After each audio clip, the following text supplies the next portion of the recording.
So starting the test drive of this F150 XLT with the EcoBoost V6, the 2.7 liter, it feels almost as peppy as the 3.5 liter.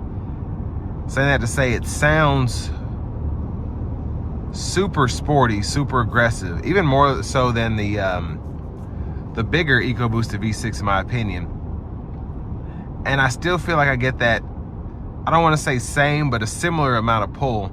And in this more bare bones XLT, I feel like that also makes this truck feel like a sportier truck, as opposed to having a 3.5 liter EcoBoost. I think that's more, it gives you like you can tow more, that kind of feel, but this one just feels like a street truck. Let's do a pull here.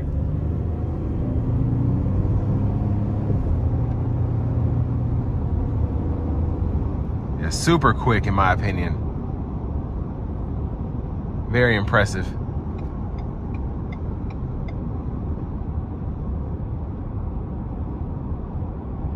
Now the wind noise, even as it starts to pick up here, a storm's rolling in, it's still not overly intrusive, but listen to that boost sound. The spool from the turbos just puts a smile on my face every time.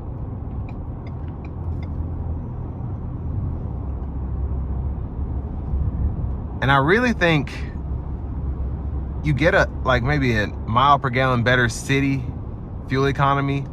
Highway is about the same, 22, 23, maybe an extra mile, but I feel like you won't miss that, and you won't be paying that extra to get the bigger twin turbo V6. And unless you're towing something or you need that extra capability, to me, there's really no need for it. Just take this 2.7 liter, be happy, because you're gonna get that same feeling of power.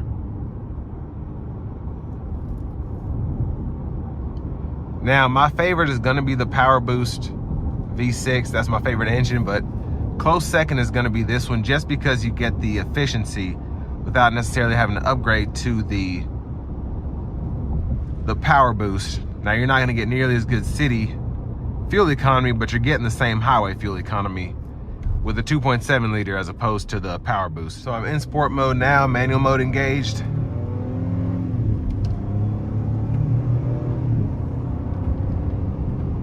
Super aggressive sound. I don't want to put my foot to it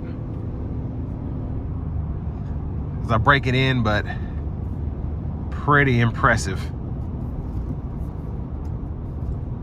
And I always forget you don't move the shifter, it's just a button, so you can toggle between drive and manual just hitting the button there. I always want to shift it back up.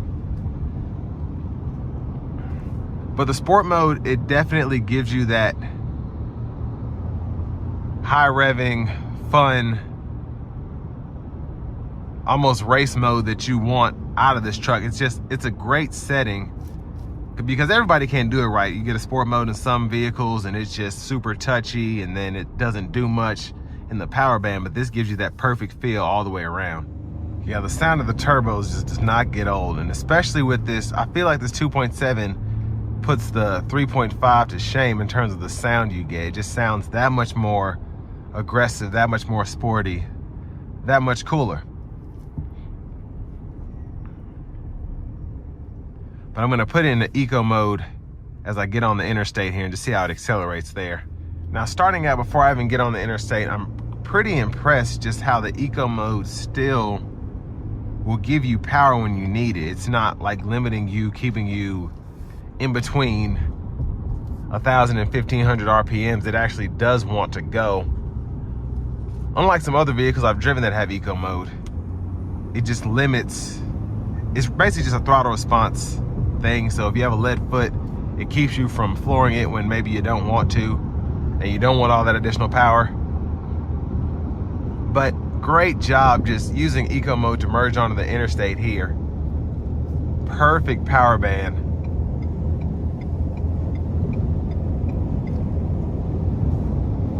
We'll put the cruise on here. And even as the wind picks up even more, still not super intrusive.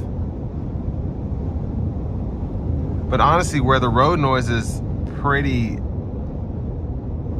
not noticeable, it makes the wind noise seem a bit louder. But again, the storm's rolling in, so it is pretty windy out. But the driving feel of this truck is super natural, and it's easy to drive. And I have the lane keeping system here. You turn that on, of course, it kind of pings you back and forth. It's meant to be more of an aid as opposed to the active or the assist that you get with ProPilot, or with the co-pilot, excuse me. I get all these names confused. So the co-pilot assist, the co-pilot active, that's not what we have here. We just have regular old lane keep assist with a lane departure warning, which is still nice to have, especially if for whatever reason you lose attention. But pretty impressed with this 2.7 liter EcoBoost as opposed to the competition that you get from the Ram V6 and then from Chevy's high output turbo 4-cylinder. This just seems like the best option to me in terms of, it's not a base level entry, but it's not an entry level engine, but I'd rather have this over Ford's V6, Dodge's V6, and then Chevy's 4-cylinder. But this will bring me to the end of my review of this 2023 F-150 XLT with a 2.7 EcoBoost.